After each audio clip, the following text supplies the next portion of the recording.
Okay, welcome back to Driven Crawl Formans. I hope everybody had a happy new year. I know I sure did. We're going to kick 2025 in its ass, and we are going to have lots of fun, and we're going to do some really cool things. Yes, I decided to have a nice little night crawl start off the year. Something I don't do that often, but you know what? See if you guys like it. I want to see more. So, we do have the TRX4. I'm just solo today. I have the 69 K5 Blazer body on there as per usual. I have a burned out left rear tail light. It's quite annoying. Don't worry, we'll fix that soon. A creek crossing at night. No, not going to do it. The water's a little cold. So we're going to stay out of that. And we need to get back up here to the rock dam and pick a line or two. I do have the DSS. No, it's not DSS. I'm getting all confused. I have the ESS dual engine sound simulator that I run on this, which I really do like. I know some people like it quiet, but this is a trail truck. It's not competition. It's for fun. Plus, I just really enjoy hearing the engine rev with the throttle on the on the transmitter. It's kind of cool. And when you're deaf in one ear anyway, it's nice to have a little extra sound to go with the modulation. So, I enjoy it. The LEDs. Hey, there's my partner in crime. That's my daughter. Sweet Pea. That's her nickname. I wouldn't name my daughter Sweet Pea. That's her nickname. Her name's Christine, so she'll be with us. There's the rock dam. We got lots of rocks, lots of crawling, lots of trailing.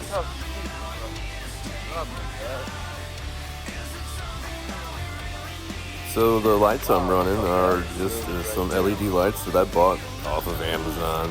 I know. Yep. And they're cheap. But comes with a little control module that you run inline, and you can have different preset fade in, fade out, blinking, strobing, fast, slow, medium, fade in, fast, slow, medium, and you can shut them off. You can shut it off with your transmitter, or there is a button on the little control piece there, which is no different than any of the other pieces you run in line to power stuff up. I'm running a blank on them, but we'll figure it out. I'm sure you guys know what I'm talking about. And I'll probably show them on another video and everything. That LED light bar is also from Amazon. And that was like $10. It's really bright though. I forget how many LEDs it is. I think it's like 18, I want to say. And it's really bright. You'll see here in the video. Not only does it make you go blind staring at it, but when it's... Ooh, hold on a second. We are off the ground. Alright, I need to get her back down. Turn the wheels a little bit just to try and settle it, because we want traction. We want everything pretty much on the ground if we can. There we go. That was better.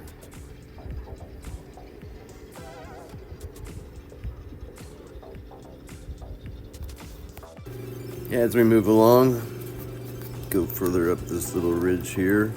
Whoop. Oh, come on there, girl. No problem with traction here.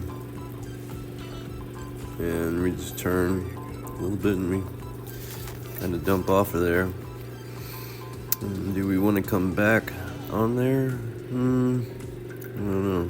Yeah, let's try it. Let's go downhill a little bit. So we'll just rely solely on engine braking, really. If I can get in the screen here and actually see it. There we go. Not too bad. Just take your time.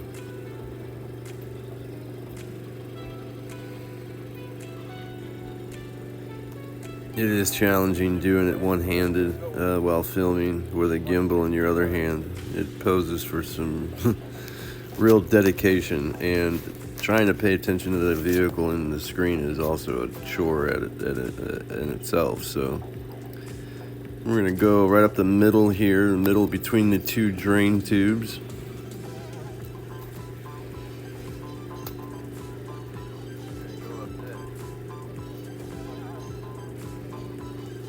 And I call this run right up the gut, because it can be pretty gut-wrenching when you get a spot that actually makes you flip over or high side and top heavy roll. Because 4 wheels down is way better than 4 wheels up. Unless you're jumping, of course, performing something really cool. There we go. Sometimes you just gotta let the truck work it, you know, and go slow. Let the tires get traction. I mean, it's basically the most important thing we're looking for doing this stuff is traction and the amount of torque you have to get yourself out of a bind when your tires, wheels bind up into a rock and you want to try and push onto it. A lot of times that can break your servo horn or the gears in your servo. Sometimes you'll be replacing them quite often if you're just constantly binding up the servo. Alright, that was pretty smooth there. Okay, let's get on up to, well, that's pretty steep right there. Well, you can definitely high side on that. That's competition crawler stuff right there. But you know what? Let's just give it a run, maybe, shall we? I don't know. I don't know what we're doing here. We're just sitting around doing nothing. Nope, we're moving. I think we're trying to find a wee bit of traction here. Keep backing up.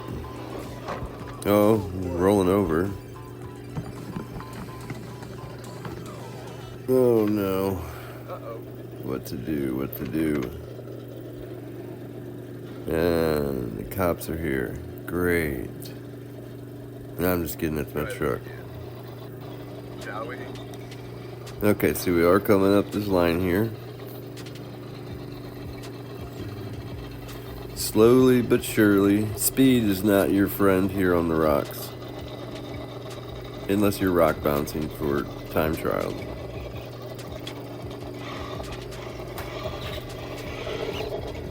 So we are going to get up over this ledge here. Try and find this run. Sorry. There we go. Searching for traction because we caught up on the back. Probably tugging on the back bumper of the skid. Skid plate. Yeah. Oh, we still got a ways to go. Look at all that. That's how steep it is, you guys. It's pretty hairy. Yeah, we're lifting the tire up there on the left. That's no good because we can topple over, but, you know, bouncy, bouncy, bouncy. Trying to load the suspension up in the back to kind of bump out of there. There we go. That's what I wanted. So, ease on up. We got it. Awesome. That was a good run. That was pretty cool. I like that. Way to go.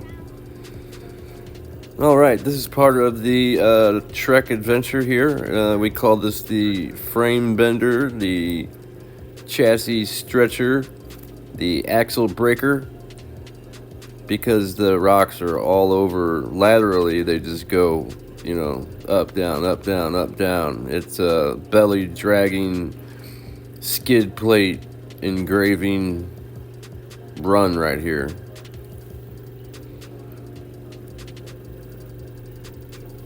It will stretch out your suspension. It's good to tune your vehicle on this, I find.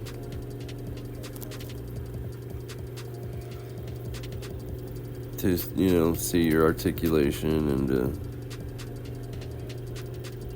bind up your servo by turning sharp, and it will, you can see if you got a piece of, or if you got something, yay!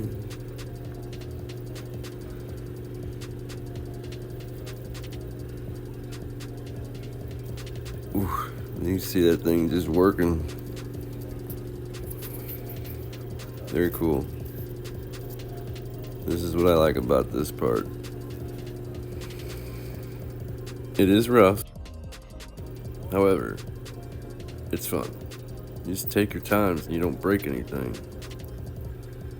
You're not going to break this TRX4-Sport, trust me. Not if you take your time.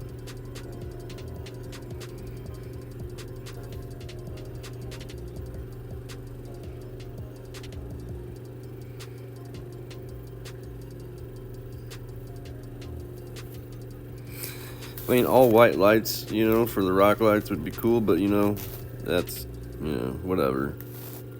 I kind of like the blue and green. It's not festive. It's not anything but just other than the norm. Check that out. That's cool. This is great for filming, actually. It really shows how the suspension is working, how much clearance that your portal axles have.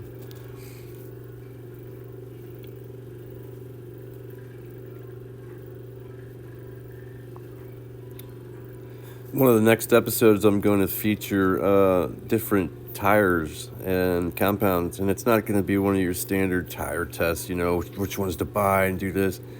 I mean, it kind of is, kind of isn't, but I'm going to feature more cheaper tires, compared to some of your pricier ones, but we're going to do some DIY tire tread modifications to them, cutting in sipes and changing lug patterns, heights and lower ones and stuff like that. And we're just going to see how they work, and it should be interesting. So, stuff to not... break the bank, drain your wallet, get stuff that, find a tire that works, that we can make work. Excuse me. Too much fun last night for New Year's Eve. Anyway, I gotta get going. I got some more editing to do, some more crawling to do. I hope you guys have enjoyed it as much as I've enjoyed bringing it to you. I hope everybody has had a wonderful, wonderful New Year's. Hope everybody had a safe New Year's. And I hope everybody is going to bring 2025 in with big welcomed arms. And we'll see you on the next episode. Thanks again for watching. Make sure you like and subscribe. Goodbye.